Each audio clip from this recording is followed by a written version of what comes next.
په ټول هیواد کې نور په هیڅ نوم جګړه نه غواړو. نور په ټول هیواد کې په هیڅ نوم جګړه نه غواړو.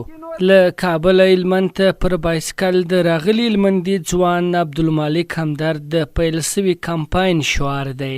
عبدالمالک همدرد له نن څخه 3 میاشتې وړاندې نور په ټول هیواد کې په هیڅ نوم جګړه نه غواړو پر بایسکل هم دا کمپاین پیل کړی، ترڅو په لرو پرتو سیمو ولسوالیو کې تر خلکو د سولې، امن او ثبات پیغام ورسوي.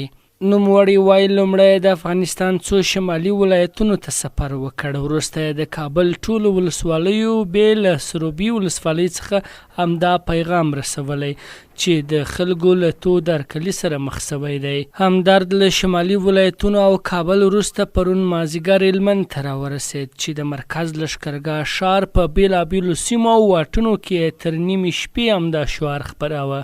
مخکې د افغانستان شمالي څو ولایتونو ته ولاړلم او وروسته د کابل ولایت ټولو ولسوالۍ پرته له سروبي څخه تللی، نو وروسته مو تصمیم ونیوی چې له کابل څخه جنوب ته یعنې تر هلمند دا سفر شروع کړو.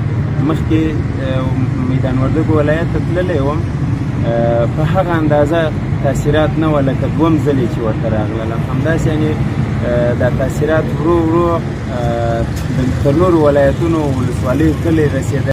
د همدرد په وینا چې د پیل سوي کمپاین موخه یې دا ده ترڅو خلکو ته دا پیغام ورسوي چې نور په ټول هیواد کې په هیڅ نوم جګړه نه غواړو. دی وایي جګړه تباهي ده او کلونه جګړو افغانانو ځپلي او له یو بد وضعیت سره یې مخ کړي دي. د په ټوکو افغانان اوس د بلې جګړې زغم او تحمل نه لري او غواړي هغو خلکو ته چې جګړه غواړي دا ثابته کړي چې نور افغانان جګړه نه غواړي او امن خوښوونکي دي. په تیر کې موږ جګړې په کارګران کړلو او دا ټول هیواد ته معلومه ده چې موږ تر پکه تر اندازې ورسول. دا که اوس بیا د بلې جګړې غوښتنه کوو یا د بلې جګړې فکر کوو، نو د هغه موږ یعنی بې عزتۍ ته مباسي، بې ایجابۍ ته مباسي، زموږ د وجود جامې رانه اخلي بله جګړه.